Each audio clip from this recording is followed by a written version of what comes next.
If you have an olive undertone, you've probably tried 7,000 foundations like I have, especially because I'm pale and I have olive undertones. Today we are going to go through my entire collection of pale olive foundations and skin tints, and I'm going to give you an honest review of each one of them. Oh, and if you don't know me, hi, I'm Hallie. I make content for people who are pale, olive, or just beauty lovers. Whatever the reason you're here today, I'm so happy that you're here, and let's get to the reviewing. Let's start off with one of my favorites. This is the Huda Beauty Easy Blur Foundation, and she was pretty much an insta love for me. Here's what she looks like.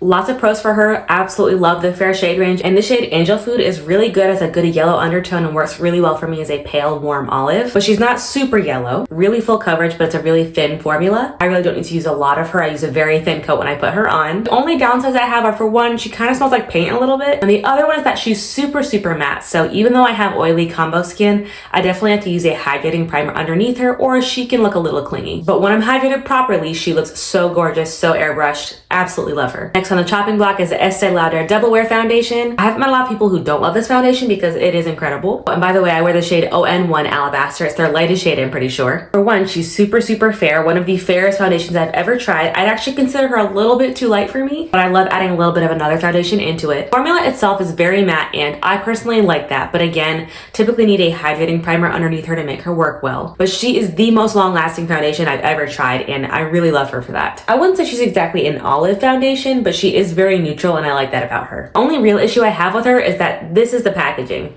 And for the price you pay for this foundation, I feel like she could come with a pump. Moving on to the RMS Beauty Reevolve Foundation. I talk about this one a lot because it is the most olive foundation I've ever tried. The packaging is super cool. The shade match is pretty good on her. One of the cons for me about her is that she does dry down a little bit dark for me, so I don't think she'll work well on her own for super fair people like myself. I actually love mixing her with the Estee Lauder. On her own, she's a nice formula. She's kind of satiny, but again, unfortunately, the shade's a little bit too dark for me when it dries down. I wear shade 000, by the way, if I didn't mention that. Also by RMS Beauty is their Uncover Up Cream Foundation. This one I am not so much a fan of. The pros are that you get a ton of product, and it comes with a cute little spatula here. It's very full coverage as well. She's also pretty olivey. I also wear her in the shade 000, but unlike the Reevolve foundation, I feel like this one is a lot thicker, and she definitely looks cakier on the face, unfortunately, which is too bad because again, the coverage and the color are so gorgeous, and the amount of product they give you could literally last you a lifetime. So yeah, she's not bad. She's just really makeup-y looking on the skin, you know? Time for a hair flip. Next is a foundation that I've been using for a long time. This is the Makeup Revolution IRL Filter Foundation in the shade F1. It's really funny to me because on my hand, these are all looking really pinky and peachy on camera, but I promise they're not. You can see the green in my skin, right? I'm olives, and these match me well, so are they. I have mixed feelings about this foundation. It's really good shade-wise. It's super full coverage. I think it works really well if you use a thin layer of it. It's also super matte. It can definitely get kind of cakey around the nose and mouth areas, and I even had that problem when my skin was super oily like in the summer. I think for a drugstore option that works for pale olive skin, this is a really good one. Next is another affordable option. This is the Catrice True Skin Foundation. I have the shade 001 Neutral Fair. Oh god, she looks so yellow in my hand all of a sudden. That's awkward. Oh, hello heater. We were expecting you. Don't mind my heater. It's very loud, sorry. Here's the swatch, and she's not looking super cute, I know. She is probably the lightest drugstore foundation I've ever tried. Like, she's super fair. You can see how light she is even on me. She doesn't dry down super dark at all. She stays really close to this shade, so that is a pro if you're super fair. However, you definitely want to be warm toned because as you can see, she is very yellow. And I find that I can get away with more yellowy things because though I'm olive, I tend to lean a little bit warmer. But you know, you could always mix some blue into this if you're super fair and want something close and affordable. This is really good for that. The formula is nice. It's very satiny and dewy. I don't know why she looks so thick on my hand. I don't use her a lot because she's too light for me, but I have used her as a mixer in some foundations, and I like her as that. I don't really know how to feel about her. I like her in some cases. The last drugstore one I've currently kept in my collection is by NYX. It's their Can't Stop Won't Stop foundation. This is the shade Pale. I love that they're upfront about it. Definitely a pro to me. Here's what she looks like. She's also super fair, one of the lightest I've tried ever at the drugstore. She honestly reminds me a lot of the Catrice one, except she's more matte finish and maybe not as aggressively yellow. A little bit too light for me. She is very matte. I've heard a lot of people have a hard time with this if they have dry skin or even oily skin because it's very drying for them. To be honest, I've only worn it like once or twice, so I can't give you like a full review, but it's okay. I don't love it. I think I would still rather wear my Makeup Revolution one instead because this shade is kind of funky on me. Time to move on to skin tints. Estee Lauder is just gonna do it every time. time. I didn't realize how much I loved them, but truly their base products are some of the best I've ever tried, including the Futurist Skin Tint Serum. I've been reaching for this a lot lately, actually, when I don't want a super full coverage like the Double Wear Foundation. Automatic con is this dropper, of course. This is the worst packaging. It's not a super messy, obnoxious dropper though. Like, it doesn't get all over the place, but you know, I just hate droppers. This formula though is so lovely. Like the perfect skin tint formula. She's pretty full coverage for a skin tint. I feel like she's probably more like medium coverage, I'd say. I wear the same shade, the ON1 Alabaster. One of the things I really love about her is that I can wear her with powder on top because I need to, because I'm an oily combo girl. I don't feel like it makes her look funky like a lot of other skin tints do. And she hardly oxidizes because she's a serum formula. So yeah, she is one of my favorites. Another favorite of mine that I talk about literally all of the time is by meebak Sol. It's their Cica Redness Solution Cream. I don't know if it's considered a color corrector or a CC cream or both. She starts quite literally green, always a good sign if you're olive. And you rub her into the skin and she starts changing color. I'll try to show you live. See that?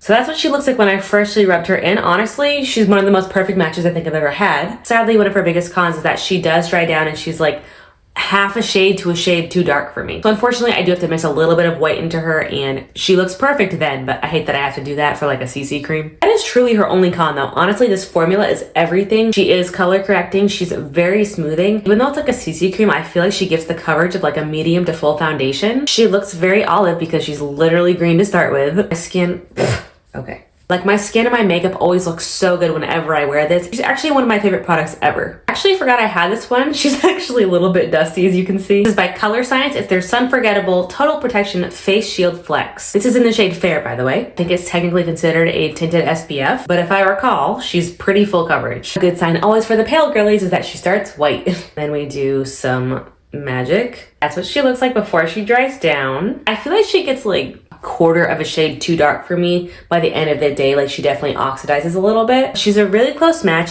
I do consider her undertone to be more neutral. You can start to see her oxidize a bit, unfortunately, but I truly only notice right at the perimeter of my face, like at the end of the day. Another con I have though is that I don't totally love how it sits on my face. I feel like the formula is a little bit funky and looks again kind of makeup-y, which is funny because it's an SPF. It might just be because I try to use it with powder, but I just can't use products like this without powder because they will just slip and slide all over my face. So for that, I don't know if I really love her, but she's kind of just a nice option to have in my collection. Are you still with me? We have 2 more products. You have to deal with all my hair flips because my hair is super fine and I have to flip it every 2 seconds or it doesn't have volume. Next up is by Beekman 1802. Their Milk Tint SPF 43 Broad Spectrum Tinted Primer Serum. I don't know if this is a tinted SPF or a skin tint. I think it's both. This is in the shade Fair. I have mixed feelings about this one too, but I think they're mostly good feelings. Obviously, we hate to see a dropper coming. I actually want to show you guys. I don't know if you can see. It must have oxidized in the bottle because you can see like a lighter swirl in there and then it's like orange on the outer part of it. That's not a good sign. Let's rub her in and maybe she'll look fine. I've had her since last summer, so she is a little bit old. Pros are she looks pretty good. She does not oxidize a lot. She does lean more neutral, but I definitely feel like she works pretty well for olive skin too. I have worn her on my face and I remember when I did a video last summer reviewing her, she was a really good shade match. I will say maybe she's oxidized a little bit since I've had her, but yeah, the formula is super hydrating, super nourishing, very glossy, very dewy. I almost say shiny. She's very full coverage for a skin tint too, and she's got SPF 43, so that's a lot of pros. Cons are